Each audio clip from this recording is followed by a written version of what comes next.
Hello and welcome to a Smurp video, and today we are looking at Super7 Ultimate's Mighty Morphin Power Rangers Blue Ranger.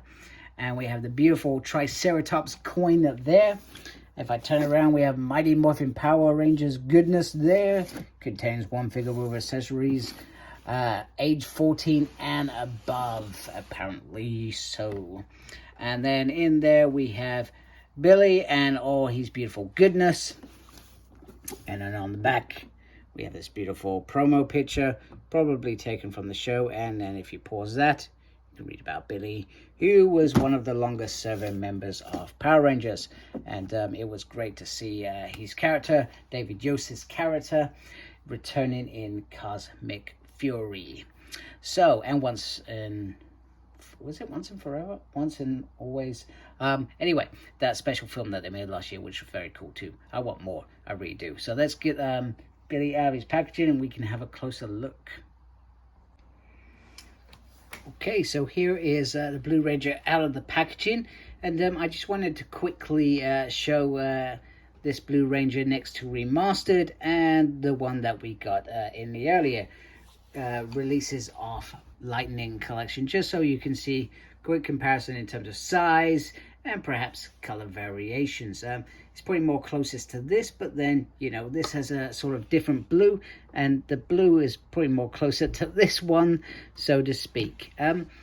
I do like Lightning Collections, how they, I think the biggest thing for me is this piece here, how they sort of blended in. If that was blended in a little bit better, to give that ab crunch, I feel like this would have been a great figure. It is still a great figure, but for me, I'm no longer interested in Super 7s.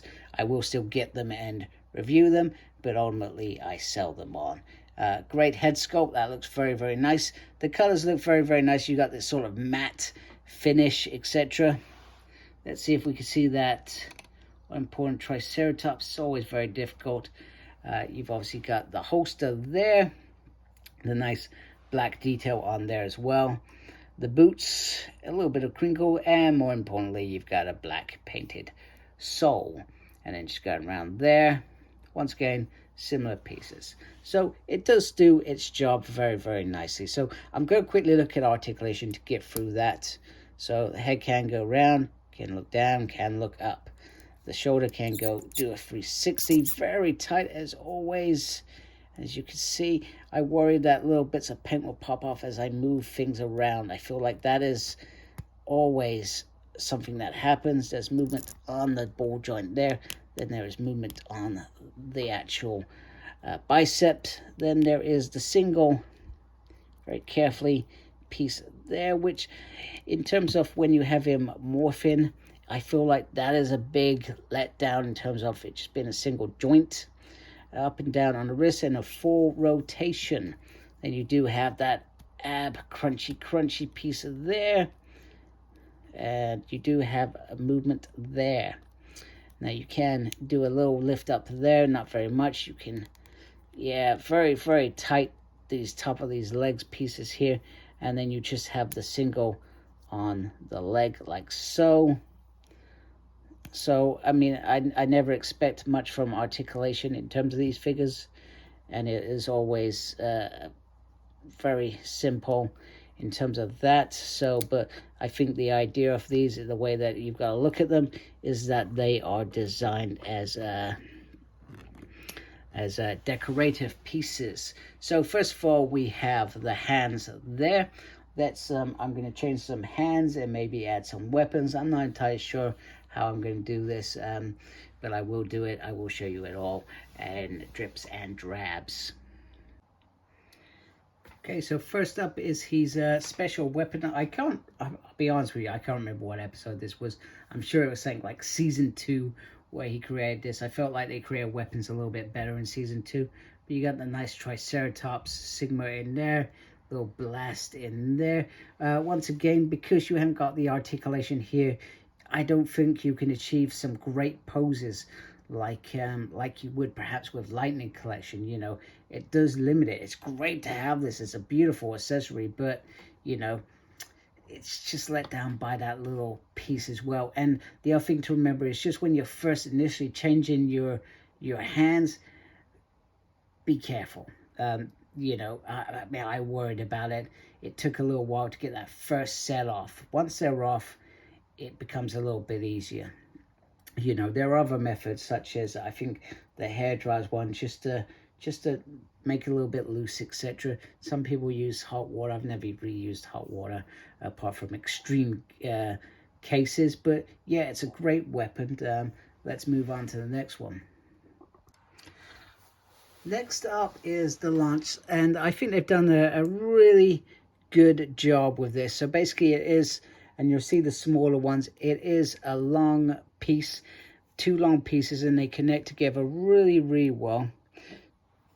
So you can separate them if need be. Nice work on it.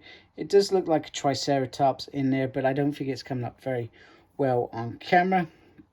So it is a great piece. I feel like it's a great size. That was always my biggest gripe with Lightning Collection, was that the lance should be longer. It is a lance. And, you know, I think that Super7 have done a great job delivering something that is a decent portion compared to the size of the figure. Next up is a very simple homage to the toys that we got in the 90s. You can even connect the two lances together. If I can actually get them together. Not doing a very good job, so you can even put them together. So that is a nice homage to that. Super7 were clearly fans of the original toys, so that is very cool. Okay, I'm never good at the morphing pose. It's absolutely awful, but you do have a morpher with the figure. Now, it's great that you get a morpher, and this is beautiful. If you want to use this for some of your Lightning Collection figures, I feel like you can make that work. That's great size. The head sculpt's pretty cool on Billy as well. Just from my perspective, they never morphed when they were in costume, so you know, if you added a civilian body, that would be cool. He has very nice hair, and this is sort of resemblance to those early couple of seasons where he wore glasses as well.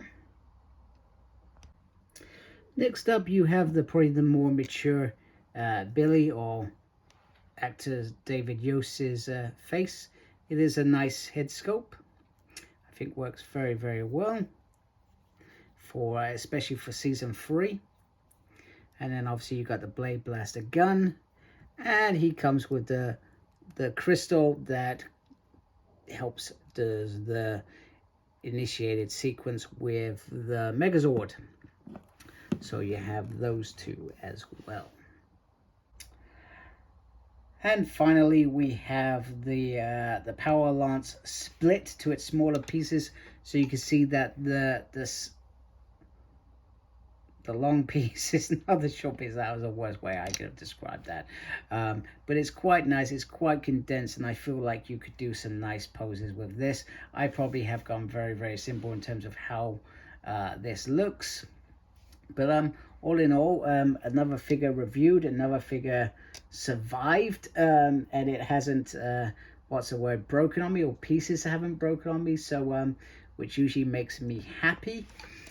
One thing that I didn't show, which you would have seen in previous videos, is the blade blaster with the sword out. Apologies, I forgot about that, and didn't put that in any sort of pose. But you know, you've seen that a few times if you've been watching my videos. We've done enough Power Rangers to see some of these weapons. It's the weapons that we haven't seen on every single occasion. So there we go. So anyway, if you like my review, please support my channel by subscribing.